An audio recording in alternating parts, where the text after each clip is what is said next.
Gabriel, ¿qué tal?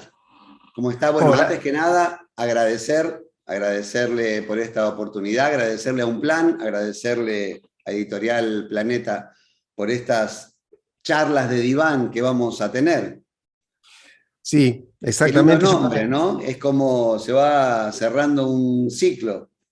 Es cierto porque la primera vez que nos acercamos a un teatro para hablar con la gente, para responder sus preguntas, lo hicimos con ese nombre, ¿no? Charlas de diván. El intento era justamente el de poder hablar un poco, poder conversar con la gente a partir de sus preguntas, pero usted sabe, Carlos, que la propuesta ha sido siempre pensar juntos, ¿sí? El, Absolutamente. Yo creo que en una época tan signada por la opinión, me parece importante que apostemos al pensamiento más que a la opinión. Sabe que yo tengo esta idea, ¿no? Eh, Argentina atravesó, y sobre todo nuestra generación, ha atravesado momentos donde opinar estaba prohibido, donde la opinión podía costar la vida. Estoy pensando en aquellos años infames de la dictadura.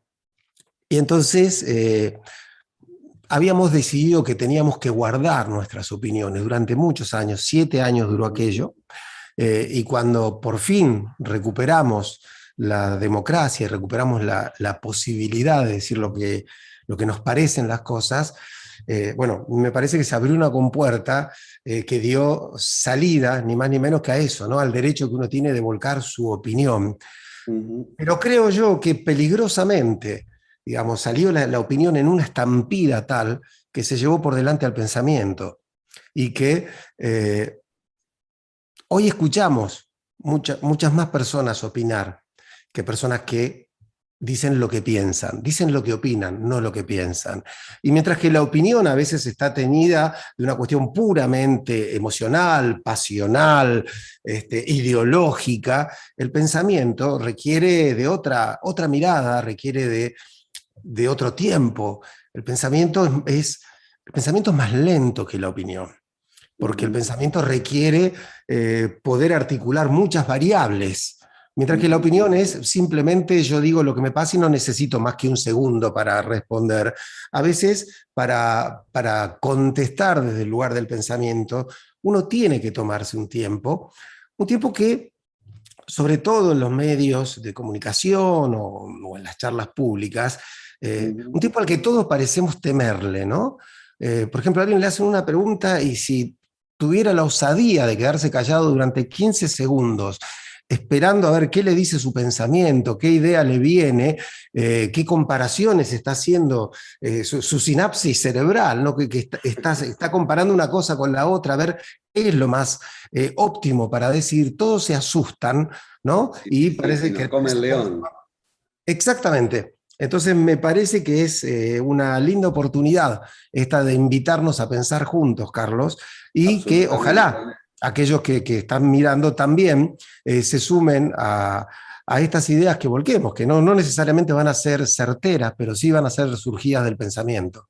Claro, bueno, en esta revisión de cada uno de sus libros, como Ujú. ya han sido presentados en otra oportunidad, justamente lo lindo es que sean como disparadores de los estímulos que han tenido en su momento y de los que pueden volver a tener ahora para ver qué pensamientos nuevos en este momento le traen.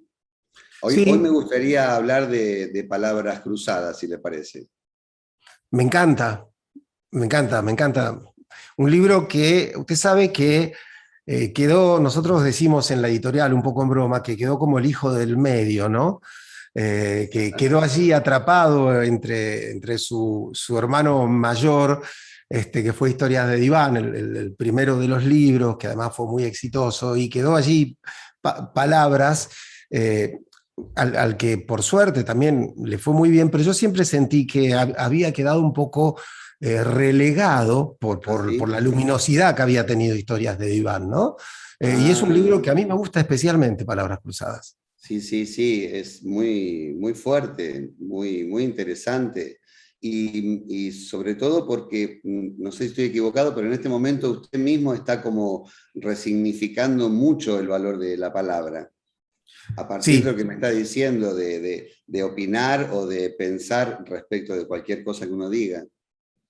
sí, y además porque estamos en un momento de reedición de ese libro de Palabras Cruzadas, en una edición eh, revisada, justamente, ¿no? Es decir, como autor he querido releerlo 12 años después, Ujú, releerlo, si se quiere agregarle mucho, mucho, sobre todo algunas cuestiones teóricas que antes no estaban, ajá, porque en el primer libro, en Historia de Iván, salimos como pidiendo permiso, ¿no?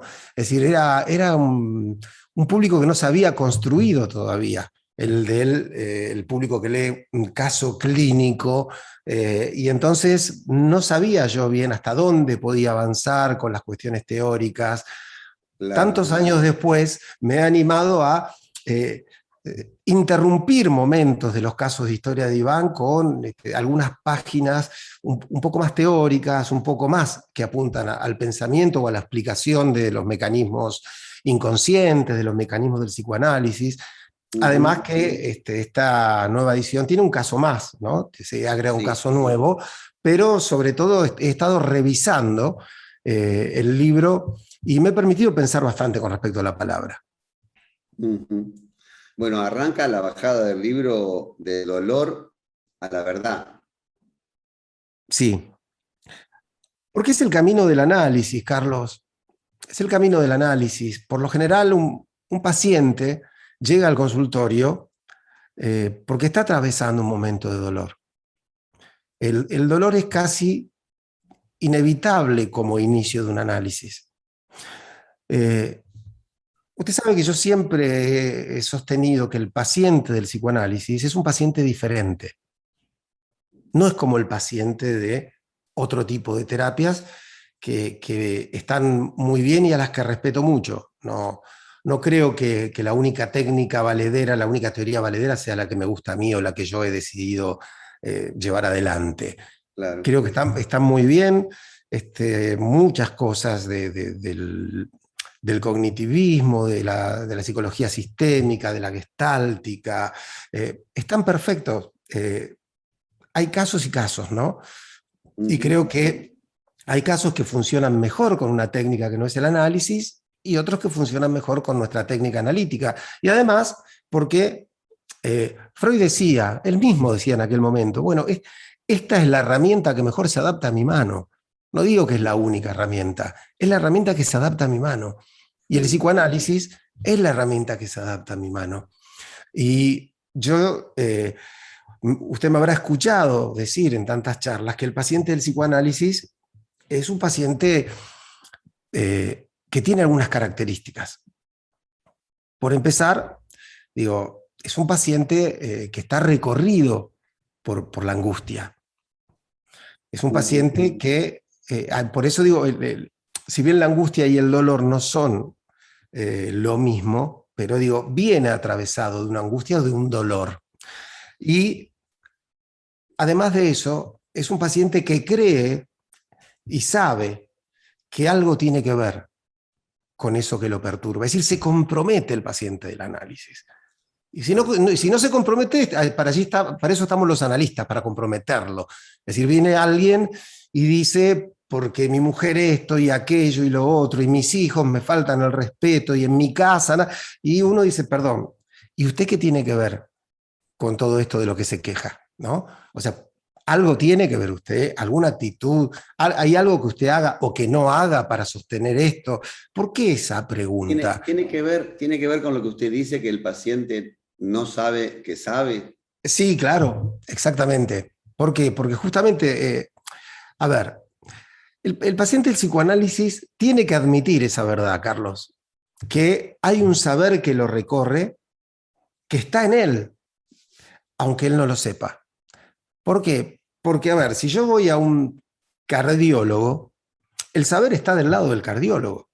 Digo, la medicina ubica el saber del lado del profesional, ¿sí? Es él el que sabe.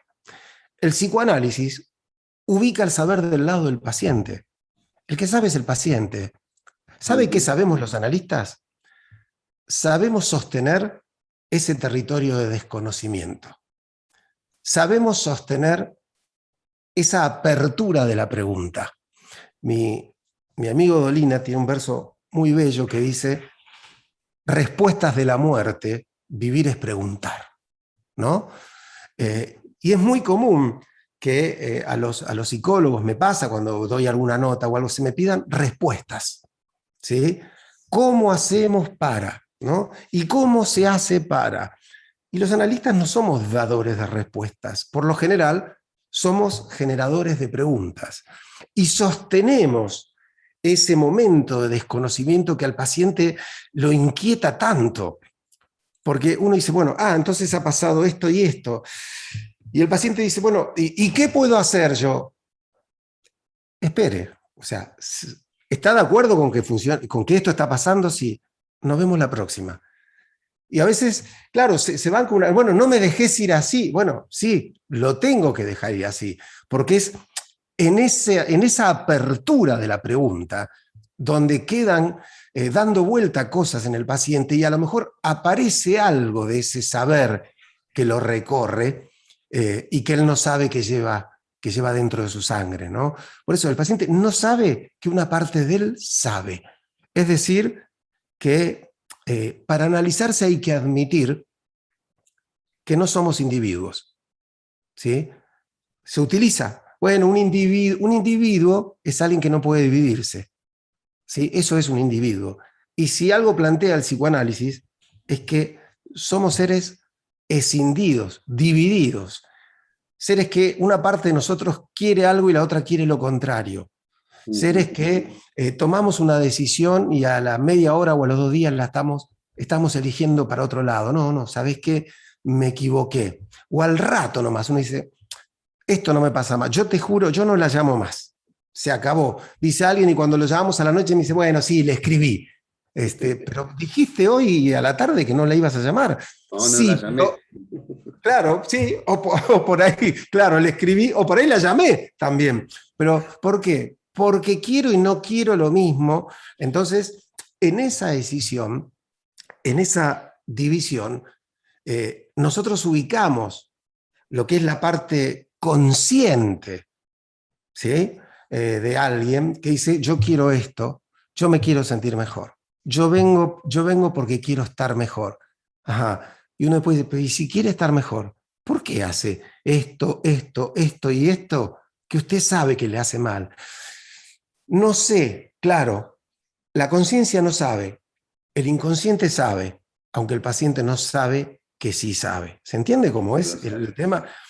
Sí, sí, sí, es complejo, pero lo explica de una manera que uno lo puede terminar entendiendo. Me quedó picando qué tiene que ver respecto de lo que dijo recién, que un paciente tiene que poner al analista en el lugar del saber. Claro, a ver, ¿por qué? Porque eso se llama transferencia, ¿sí? La relación que hay entre el paciente y el analista se llama relación transferencial.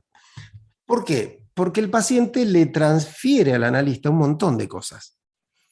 Quiero decir, a veces se enoja con el analista y no es con nosotros. Y uno dice, espere, a ver, ¿con quién está enojado? Yo no le hice nada, ¿no? Ujú. A ver, ¿se enoja conmigo? ¿Quién lo trataba de esta manera? Y a lo mejor el paciente dice, bueno, sí, lo que pasa es que usted me hace sentir igual que mi papá cuando me retaba. Bueno, pues yo no lo reté, ahí me transfirió algo de su amor, su odio, su miedo hacia otras personas, ¿sí? Ujú. Entonces, allí aparece esto de la transferencia como motor del análisis. Pero recupere la pregunta, por favor, Charlie, porque no quiero quedarme sin responderle exactamente lo que me había preguntado. Me Era, fui un poco era- por el costado. era exactamente eso, ¿qué pasa cuando lo ponen al analista en el lugar del saber? Pasa eso, Claro. es por Bueno, la transferencia que sucede. claro, ¿por qué? Porque Freud tiene una frase que dice, hay transferencia sin análisis, pero no hay análisis sin transferencia.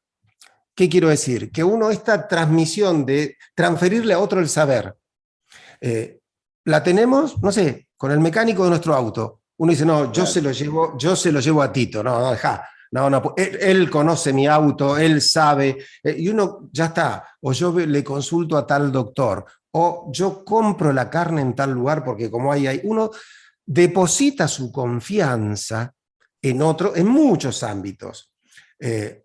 Pero, qué sé yo, si está cerrado Tito, uno puede ir a otro. El análisis requiere de esa transferencia y el paciente supone, de alguna manera, que nosotros tenemos un saber que lo puede ayudar. Porque si no, ¿por qué vendría a contarnos su vida?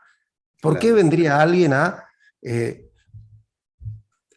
descargar sus lágrimas, su angustia, a hablar de sus secretos más temidos, de cosas que a veces le dan vergüenza? ¿Por qué si no creyera que nosotros sabemos cómo ayudarlo? Y el analista a veces debe representar esos personajes que está proyectando el paciente. Qué buena esa pregunta. Inevitablemente, a veces los representamos, pero el analista tiene que tener la habilidad, la destreza de entrar y salir de esos personajes, ¿no? Es decir, de permitirle, como si fuéramos una pantalla en blanco, permitirle al paciente que nos proyecte sus emociones, sus miedos, sus enojos, y por momento corrernos y mirar junto al paciente, como si saliéramos de la pantalla, como en La Rosa Púrpura del Cairo, ¿se acuerda esa película de Woody Allen? Y nos sentáramos al lado y miramos juntos y decimos, ¿quién es ese que está ahí? ¿Quién es? Ah, mi mamá, dice de repente el paciente. Ah, está, listo, me lo puso a mí, pero no era yo. Entonces, por un rato, a ver, diga, ¿y por qué está enojado? Pero ¿por qué? Y atraemos hacia nosotros, ocupando esos lugares, pero teniendo la habilidad de saber que no es con nosotros, ¿no? Claro. Usted sabe que una vez cuando recién había comenzado a trabajar, le dije a mi viejo analista, Gustavo, le comenté de un paciente, yo estaba un poco incómodo con un paciente, porque yo le decía, porque me dice esto, y me atacó con esto otro, y mi analista me dijo, su problema es que se cree demasiado importante, Gabriel. Me dijo, no es con usted no es tan importante, es con otros que son importantes. Usted lo único que tiene que hacer es dejar que eso venga y encontrar de quién y de qué habla el paciente, porque la palabra genera una cuestión muy, muy mágica en un sentido, ¿no? Que es que cuando un paciente habla, dice algo distinto a lo que dice. El paciente dice más y dice menos de lo que cree, ¿sí? Y entonces saber eso, saber que en la palabra habita la confusión y una diversidad de sentidos es lo que debe sostener el analista, ¿sí? Y escuchar las palabras, no lo que los pacientes quieren decir, solamente lo que dicen. Allí está por allí se filtra esa verdad, ese saber no sabido del paciente. Cuando el paciente habla y no sabe lo que dice, ese es el momento interesante. No sabe lo que está diciendo. En un momento dijo que el dolor no es lo mismo que la angustia. Claro, porque la angustia es una emoción anticipatoria, ¿sí? La angustia se genera cuando tememos que ocurra algo. Por ejemplo, si usted estuviera en pareja, por ejemplo, ¿no? Supongamos, y su pareja le dijera, Carlos, esta noche no vengas tarde porque tenemos que hablar, y no le dice más nada, es muy probable, usted se va a angustiar. ¿Por qué? Porque... Que no vaya a la noche. Claro, bueno, puede ser que no vaya, ¿no? Pero si regresa, que es lo que haría una persona medianamente cuerda, que es no salir corriendo ante esto, decir, bueno, a ver, voy a ver qué pasa, va a ir con angustia, porque va a ir temiendo que algo ocurra. La angustia anticipa que puede pasar algo. ¿Para qué? Para poner nuestros mecanismos de defensa en guardia. ¿Sí? Es eso que es tan molesto, que sentimos anticipatoriamente, nos pone en guardia y nos prepara para recibir una mala noticia, para pasar un momento difícil. La angustia sería como un amortiguador. De alguna manera, el dolor, en cambio, es una emoción, una sensación que aparece después de que algo ha ocurrido. Es decir, la angustia lo anticipa, el dolor sucede al acto. Es decir, cuando usted llega y su mujer le dice, bueno, te tenés que ir, no te quiero más, bueno, ahí ya no hay angustia, hay dolor. Puede haber angustia por otra cosa, que es, ¿y dónde voy a ir? ¿Y qué va a ser de mí? ¿Cómo voy a hacer sin vos? Tengo miedo de no poder seguir adelante sin esta relación. ¿Cómo voy a hacer para ver a mis hijos? Aparecen angustias con otros tipos de temores, pero con respecto a ese hecho puntual, ahora lo que hay es un dolor, no me quiere más. Ya no tengo angustia por saber qué le pasa, tengo dolor por haber sabido qué es lo que le pasaba. Claro, claro. Respecto de las palabras, en un momento usted dice que un mundo sin palabras es un mundo sin deseo. Sí. Este concepto es un poco más complejo, pero me gustaría que lo recorriéramos juntos, a ver, como dice mi amigo Dolina, a ver si me sale cuando va a tratar de explicar algo, ¿no? Que es complejo. El ser humano vive en un universo de palabras. Somos sujetos de la palabra. La palabra nos recorre, nos precede, nos habita, nos sucede. ¿Sí? Somos antes de nacer gracias a las palabras. Hay alguien que dice, estamos buscando un hijo, por ejemplo, y nos instala ya en ese lugar donde todavía no hemos aparecido, pero nos están esperando, ¿sí?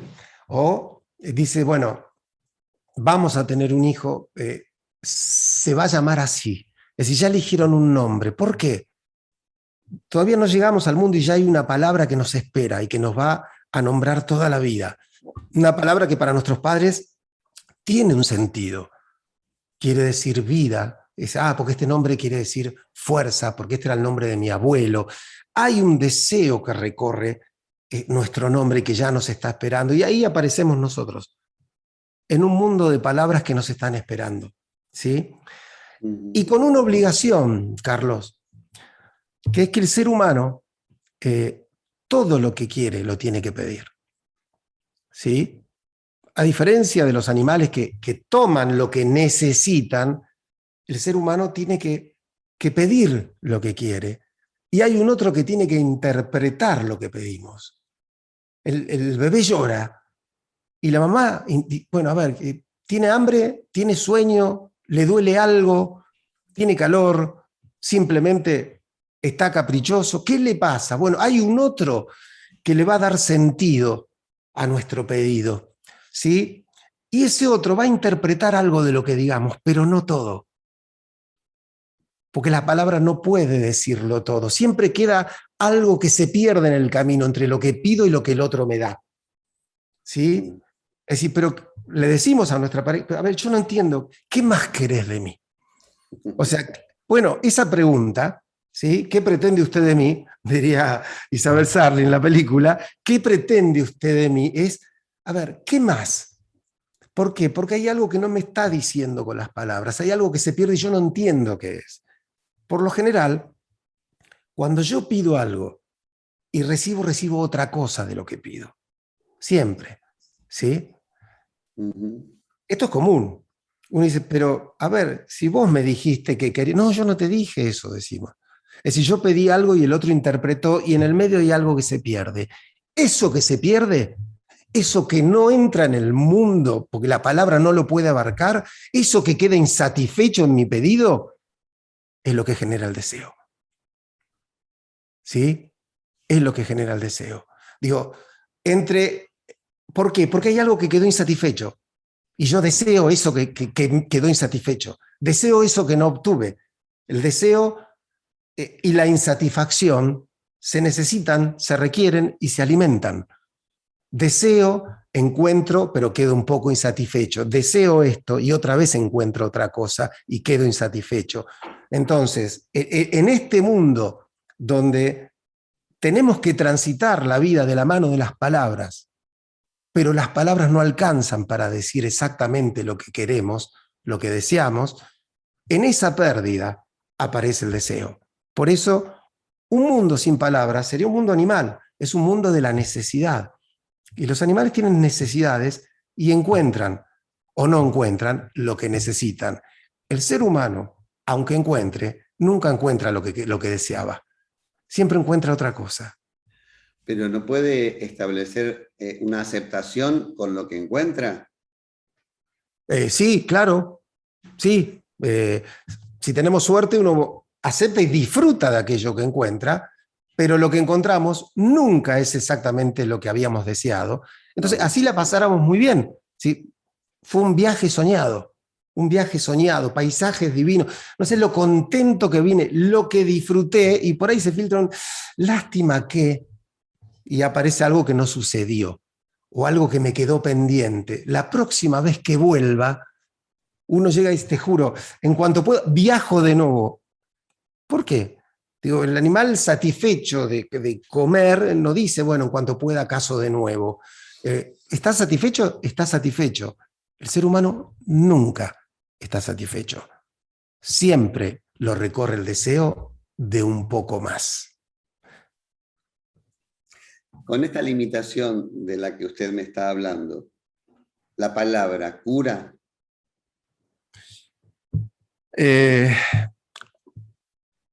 La palabra, yo escuché muchas veces decir eso, Carlos, que la palabra cura. Y tengo que decir que la palabra cura a veces, no siempre, porque no todas las palabras son iguales. ¿Sí? Las palabras, muchas veces, como nos movemos en un mundo de palabras, son palabras que no dicen nada. O sea, la mayoría de las veces hablamos y no decimos nada. Quiero decir, cuando uno se queda conversando durante 4 o 5 horas de un partido de fútbol, de una noticia que no afecta a nuestra vida directamente, ¿no? De un chusmerío, ahí no dice nada de uno mismo. Uno no dice nada. Heidegger dijo que vivimos una vida inauténtica. ¿Por qué? Él decía, porque vivimos en el mundo del sé. ¿Qué quiere decir eso? Hablamos lo que se habla, comemos lo que se come, hoy diríamos, miramos las series que se miran, que hay que mirar, ¿sí? Opinamos de los temas. Viene alguien y dice, che, ¿qué opinas de...? Y si uno desconoce, lo miran con cara rara, dice, ¿qué vivís en un tupper?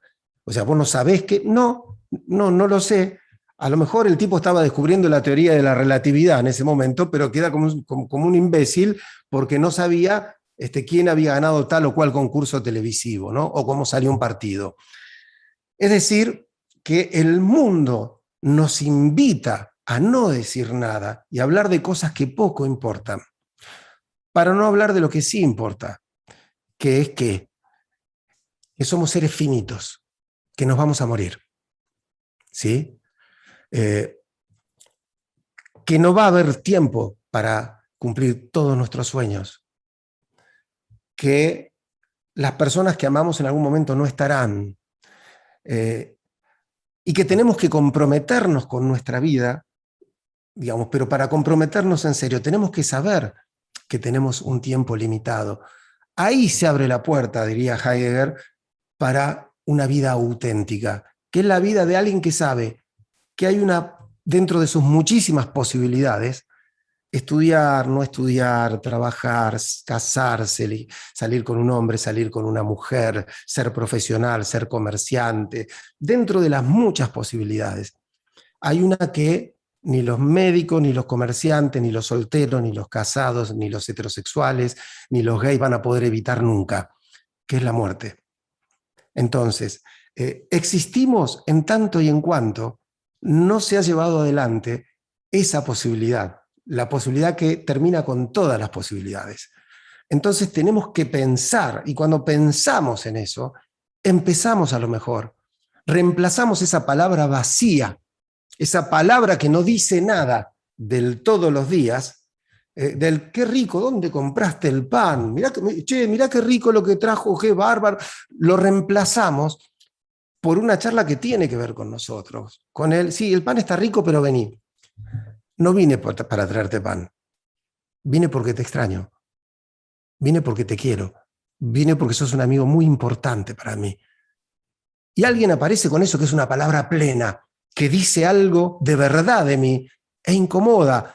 Dice, bueno, aflojata, yo, bueno, ya está, sí, démonos un abrazo, ya está. Incomoda, O sea, es verdad, incomoda. Es difícil.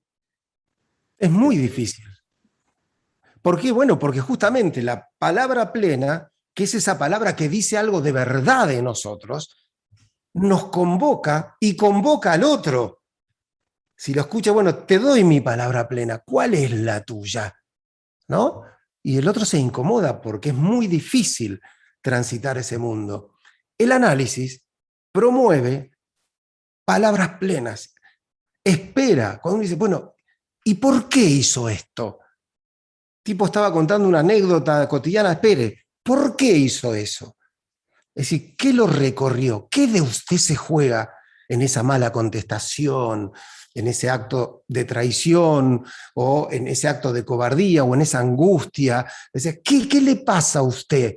Bueno, cuando el paciente toma el guante y empieza a hablar de él, se abre el camino de la palabra plena. Cuando eso ocurre, la palabra cura. Gabriel, estamos redondeando el tiempo, aunque no lo pueda creer.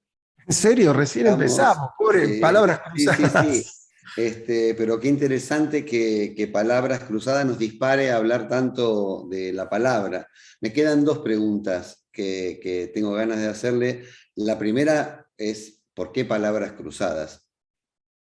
Porque justamente habitamos un mundo de palabras y porque el mundo no es más que eso, que palabras que se cruzan, las mías con las de otro, el te quiero con el yo no, el dame con el no te doy o el sí, tomá. Y en el análisis son palabras que se cruzan, un análisis es, yo dije en aquel momento que palabras cruzadas era otra manera de describir un análisis. ¿Sí? ¿Por qué?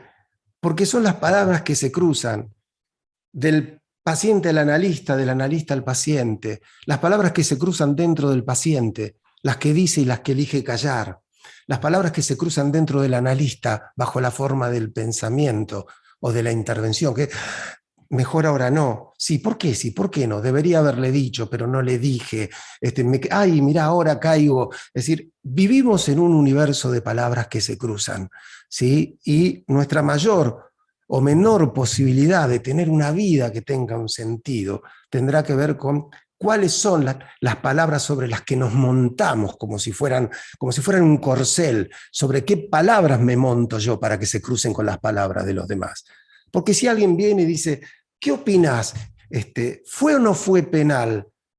Y yo digo, mirá, no lo vi, o sea, pero sabés que te quiero, ¿no? Digo, yo elijo montarme y cruzarle una palabra que lo convoca a lo mejor al otro, a hablar de otra cosa. O alguien dice, ¿podés apagar un segundo la tele? No, estoy mirando, pero te quiero decir algo. Hoy estuve pensando en vos y me quedé preocupado por esto o por aquello. Uno introduce, se monta y cruza en el camino del otro palabras que tienen un sentido porque son plenas. Obvio que nadie puede vivir todo el tiempo arriba de un corcel que camina tan fuerte, que camina tan rápido y que es tan veloz y tan furioso. pero tampoco es cuestión de dejarlo, pobrecito, que engorde, que pastee y que pierda su potencia.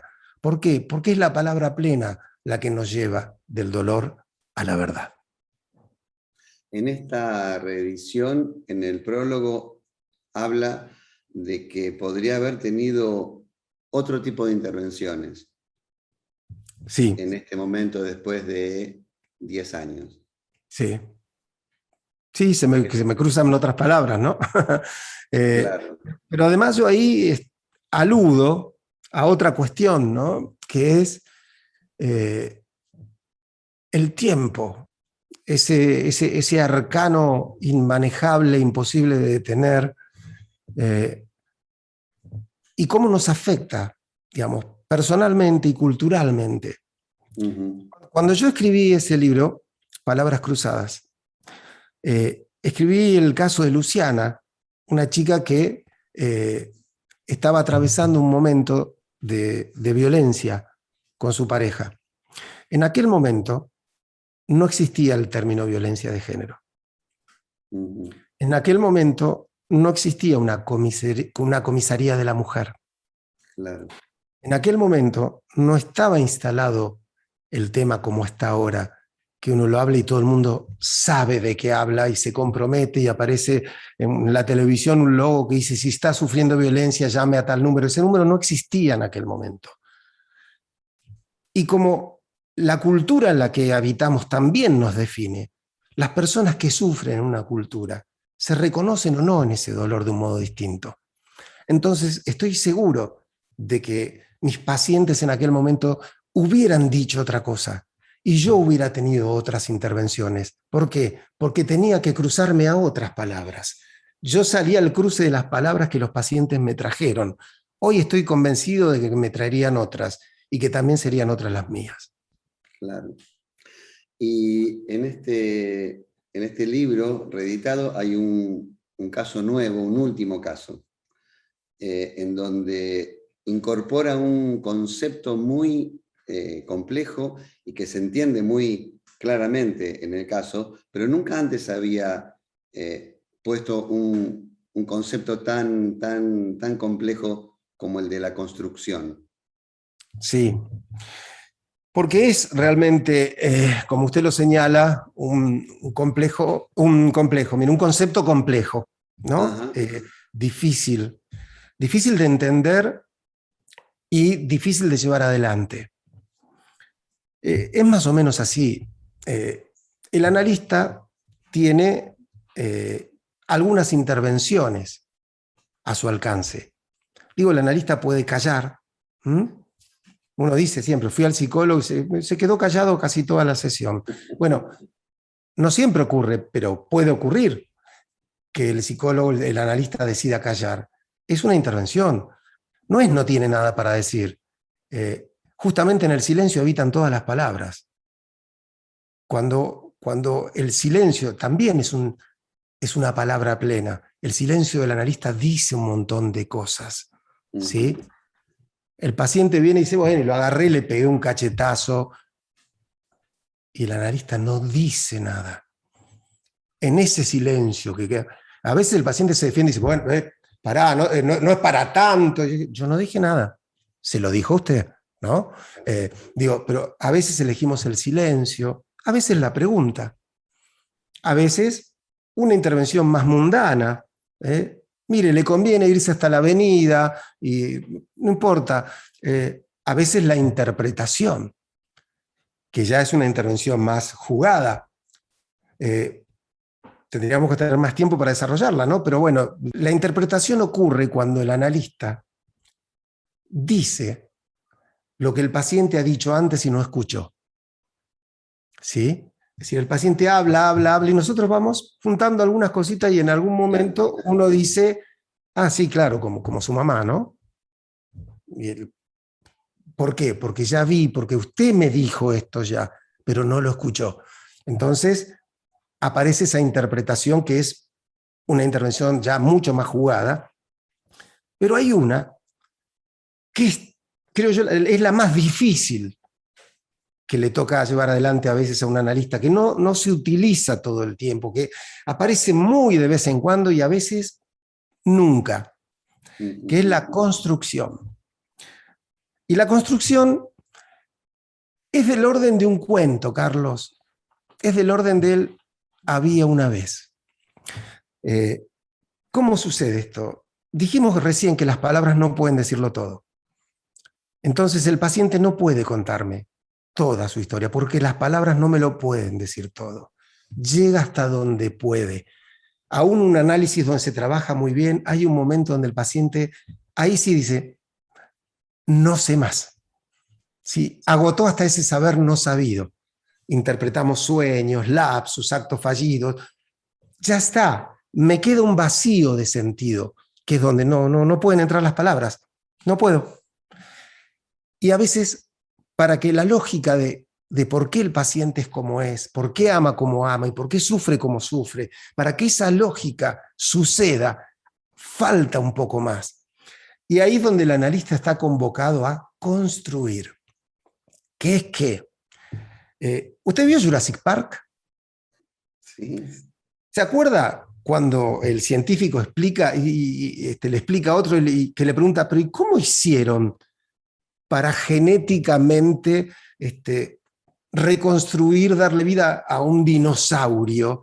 Y dijo, bueno, la parte que faltaba en la cadena de ADN la llenamos con cadena de ranas, que se parecen mucho.